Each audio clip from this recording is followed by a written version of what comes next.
It was supposed to be just another live broadcast of Piers Morgan Uncensored, but what unfolded shocked even the most seasoned viewers.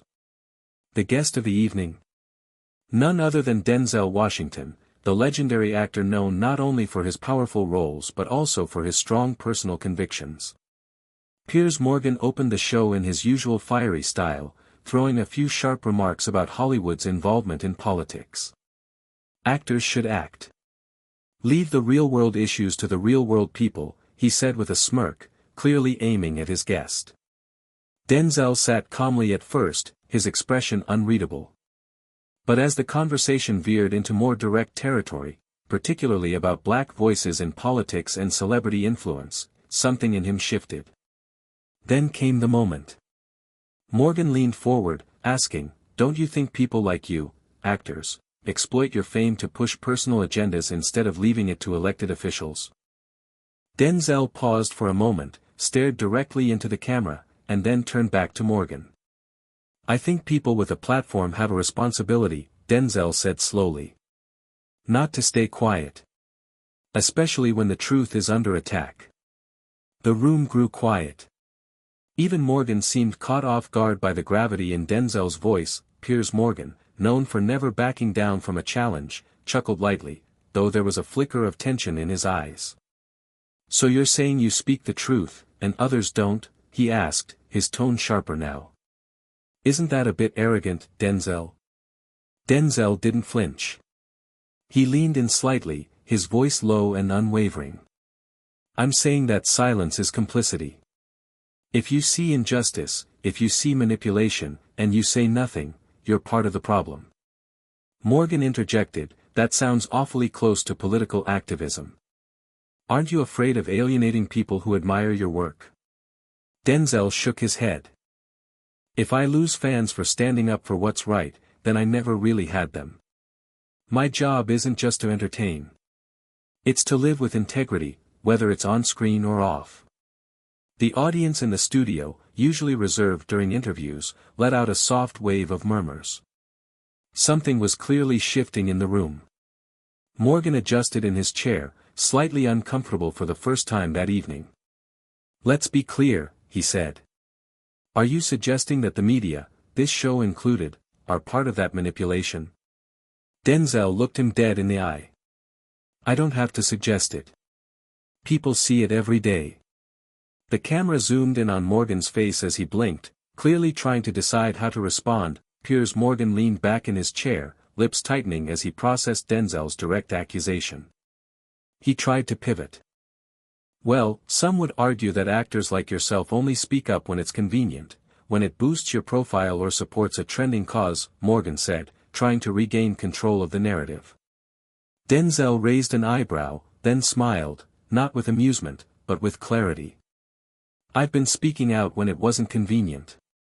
When it was uncomfortable. When it cost me roles, endorsements, relationships. This isn't about trends. It's about truth." A hush fell over the studio. Morgan, perhaps realizing he'd underestimated his guest, changed gears again. "All right then," he said, steepling his fingers. "What truth are you talking about exactly? Spell it out." Denzel didn't hesitate. "The truth is, people are fed lies every single day. About who to trust. About who to fear. About what's real and what's distraction. And too many in media play along for profit." He gestured toward the cameras. "This isn't just entertainment anymore. People are hurting. People are waking up. And they're watching shows like this looking for answers, but instead, they get division dressed as debate." Morgan's face turned serious. He seemed less interested in sparring now and more unsure of how to proceed. The control room, according to backstage sources later, even considered cutting to commercial, but the producers knew, this moment was pure, unfiltered gold. Piers Morgan folded his arms, his tone growing more defensive. "So what exactly do you want us to do, Denzel? You're blaming the media, but you're sitting here using it. Isn't that hypocritical?" Denzel didn't blink. "No, it's intentional. I'm here because this is the problem. You invite people on this show not to listen, but to challenge, to provoke, to catch a gotcha moment. But tonight, I'm not here to play your game. The studio audience was dead silent. Morgan opened his mouth to reply, but Denzel kept going. I'm here because millions of people are tired of being lied to. They're tired of being told who's good and who's evil based on headlines designed to sell fear. And they're tired of watching people like you pretend to be neutral while pushing an agenda. Morgan looked visibly rattled. His voice faltered slightly as he said, "That's a pretty serious accusation. Are you calling me biased?" "I'm saying if you were truly neutral," Denzel said, calmly but firmly, "you'd ask better questions." Boom. The audience let out an audible gasp. Even the production crew, according to leaked behind-the-scenes audio, whispered, "Did he just say that?" The live chat on the network stream exploded with reactions. Some were praising Denzel's bravery. Others were calling it the most powerful segment the show had ever aired. Morgan straightened his notes, clearly trying to regain composure. "All right, Denzel," he said, voice lower. "Let's talk facts then." Piers Morgan shuffled his cue cards, but it was clear he was off script now. "Let's talk about one of your recent comments, about leadership and truth," he said. "You implied that some of our elected leaders aren't telling the truth. Do you care to name names?" Denzel leaned back slightly, his eyes locked on Morgan. "I'm not here to play politics. I'm here to speak to the people. They already know who's lying. They don't need me to name names, they live the consequences every day." Morgan raised his eyebrow. "Sounds like a dodge." Denzel shook his head. "No. It's called respecting people's intelligence. The truth doesn't need to be shouted, it just needs to be shown." Morgan pressed, "So what's your solution, then? What do you expect from people watching this right now?" Denzel paused for a moment, letting the silence speak. "I expect them to stop accepting easy answers. To stop picking sides like it's a game. To stop letting shows like this set the rules of the conversation." Then he turned directly to the camera. "If you're watching this right now, don't wait for someone on TV to validate your voice. Think deeper. Ask harder questions. And speak up, even if your voice shakes." The weight of his words hung in the air. Morgan, visibly taken aback, glanced toward his crew, then back at Denzel. "Well," he said slowly, "I guess I didn't expect tonight to turn into a sermon." Denzel smiled softly. "Maybe that's what we need more of." The audience burst into applause. The unexpected applause seemed to break the tension for a moment, but it also caught Piers Morgan off guard. He wasn't used to losing control of his own stage. "I'll give you credit," Morgan said, attempting to pivot, "you've got conviction. But let's be honest, Denzel, most celebrities stay quiet about these things. You're risking your career by speaking this way." "Why?" Denzel didn't hesitate. "Because I'm more afraid of staying silent than I am of losing a role." He let that statement linger, then added, "We have too many voices out there chasing comfort, chasing applause, when what we need are people willing to be uncomfortable for the sake of truth. I'd rather be blacklisted for saying something real than celebrated for playing it safe." The comment landed hard.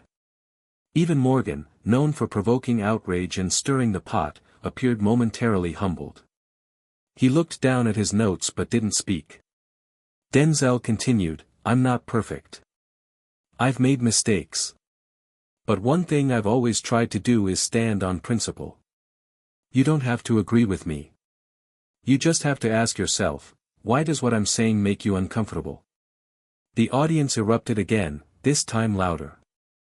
The live comment section on the network stream was going wild. Viewers from all over the world were posting reactions like, "This is bigger than an interview. He's saying what we all feel. Denzel for president?" Morgan took a breath, regaining some footing. "All right," he said with a forced smile, "but if you're calling for truth, that has to apply across the board, including in Hollywood." Denzel nodded slowly. "Absolutely. Morgan saw an opening and went for it. Well then, he said, leaning in, let's talk about Hollywood. You've worked in that system for decades. Are you saying it's clean? That it tells the truth? Denzel's expression didn't change. He nodded. No, it's not clean. Far from it. That answer alone sent a jolt through the room. No celebrity, especially at Denzel's level, says that on live television. There are good people in Hollywood, Denzel continued, but there's also a lot of fear. Fear of being honest. Fear of stepping out of line. People get rewarded for staying quiet and punished for speaking out. Morgan raised an eyebrow. Sounds familiar. It should, Denzel replied. Because it's not just Hollywood. It's politics. It's media. It's corporate boardrooms. It's everywhere. And yet, Morgan said, you're still part of that world. Denzel leaned forward. Being part of a broken system doesn't mean you stop calling it out. It means you speak louder. You take the heat. You stay in the room and tell the truth anyway. The audience erupted again. This time, even some of the crew behind the cameras were seen nodding. Morgan exhaled, clearly realizing this interview had gone far beyond what he had prepared for. You're not here to promote a movie, are you? He asked. No, Denzel said. I'm here because I care more about this country than I do about opening weekend numbers. The weight of his voice was undeniable. The show, originally scheduled for a 25-minute segment, was now going into overtime. The control room gave the green light. No one dared cut the segment now. Morgan leaned in once more, his tone softer. So what's your message to people who feel like their voice doesn't matter? Who feel powerless watching all this unfold? Denzel looked directly into the camera again, as if speaking to one person. My message is this: you matter more than you think. The system isn't afraid of celebrities. It's afraid of ordinary people waking up. You don't need fame to tell the truth, you just need courage. He paused. They'll tell you to stay in your place. They'll tell you to pick a side. They'll try to turn your neighbor into your enemy. Don't let them. Morgan was quiet now, listening, truly listening, for perhaps the first time all night. Denzel continued, your voice matters at the dinner table. It matters at the ballot box. It matters when you choose what not to tolerate anymore.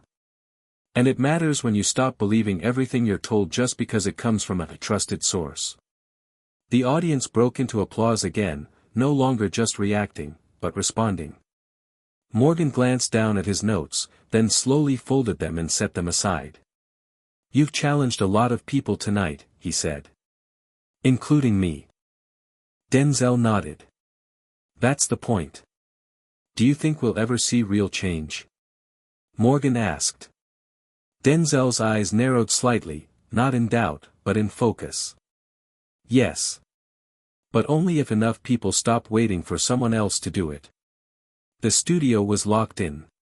No teleprompters, no scripts, just raw, unscripted conversation that felt more like a national address than a celebrity interview. Morgan, surprisingly introspective now, broke the silence again. You know, he said slowly, I've interviewed presidents, prime ministers, even whistleblowers. But I don't think anyone's ever flipped the spotlight on me like this. Denzel gave a faint smile. Maybe it's time it got flipped. Morgan nodded. Fair enough. But let me ask you this, what happens tomorrow? After this clip goes viral, after the headlines spin their version of this, what do you want people to take from it? Denzel sat up straighter. His tone became resolute. I want people to stop letting fear decide what they believe, who they talk to, or how loud they speak. I want them to realize that unity doesn't come from everyone agreeing, it comes from everyone listening. He looked into the camera one last time. If you felt something watching this, don't scroll past it. Don't let it fade. Ask yourself why. That's where change begins. The studio was silent again, but it wasn't awkward. It was reverent. Even Piers Morgan, typically eager to wrap things with a final word, simply leaned back and said, "I think, we needed this." A long pause. Then Denzel reached out, shook Morgan's hand, and stood. Not in anger. Not in victory. But with quiet strength. The moment would go on to be shared across every major platform within hours. Not because of scandal. Not because of drama. But because of something much rarer, truth.by the following morning, clips from the interview had taken over the internet. No shouting match. No walk-off. Just a bold conversation that cut deeper than anyone expected. Hashtags like hashtag Denzel speaks truth, hashtag media accountability, and hashtag listen first trended across platforms. Celebrities, journalists, activists, even a few politicians, began weighing in. News outlets scrambled to spin the moment, some called it a masterclass in moral courage. Others accused Denzel of stepping out of line. But most viewers saw it for what it was, a rare moment of clarity in a media landscape flooded with noise. Piers Morgan, to his credit, later released a statement on his platform, "I've built my career on asking hard questions. Last night, I got a few of my own." Respect to Denzel Washington for showing up, not just as a guest, but as a man with something real to say. As for Denzel, he didn't rush to post about it. No follow-up press. No spin. Just a single quote shared on his social media, "Truth doesn't need volume. It needs courage." That line alone was enough. It became the headline, the soundbite, the message that echoed far beyond the screen. In an era where confrontation often ends in chaos, Denzel Washington had done something radical. He confronted, with calm. He challenged, with clarity. And he left millions, not divided, but thinking. Not everyone agreed with him. But no one could deny, they were listening.